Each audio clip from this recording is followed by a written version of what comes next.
It's not so much what I heard in the Republican convention when you heard John speak last night, or not so much what I heard when I heard part of what the governor had to say, the vice presidential candidate. It's what I didn't hear.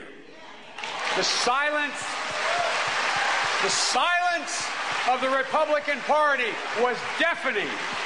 It was deafening on jobs, on health care, on environment, on all the things that matter to the people in the neighborhoods I grew up in. Deafening. Ladies and gentlemen,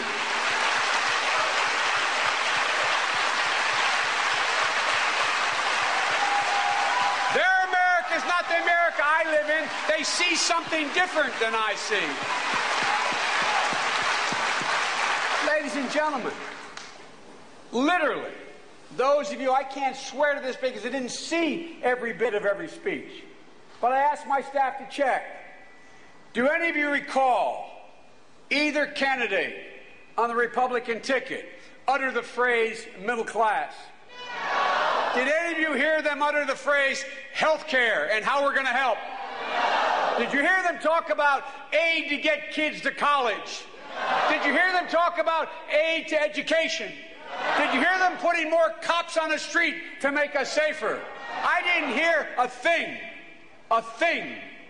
about any of the things that matter to the lives of the people in my hometown of Scranton, the neighborhood of Delaware called Claymont, where I was brought up and went to grade school and high school, the area of Wilmington that I live in. Ladies and gentlemen, Rick Davis, John's campaign manager, said 2 days of the convention, and I heard this. He said, this election is not about issues. That's what he said. And everything I saw at the convention demonstrated that. It was about how well-placed, and boy, she is good, how a left jab can be stuck pretty nice. It's about how Barack Obama is such a bad guy. It's about how, in fact, they got great quips. Man, they were like the kids, you know, when you went to school and you were very proud of the new belt you had or the shoes you had, and there was always one kid in the class that said, oh, are they your brothers? Remember that kid? That's what this reminded me of. Oh, I love your dress. Was that your mother's? You know what I'm talking about. What do you talk about when you have nothing to say? What do you talk about when you cannot explain the last 8 years of failure?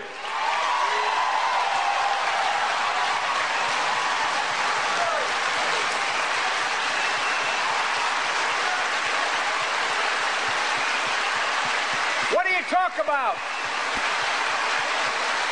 What do you talk about? You talk about the other guy. Look, I don't have to. Remember what Harry Truman said, give him hell, Joe? Remember what Harry Truman? I wasn't around when Harry Truman was around. But I remember my grandfather saying, when they yelled at Harry Truman, give him hell, Harry, he yelled back, I'm not going to give him hell, I'm going to tell them the truth, and they're going to think it's hell.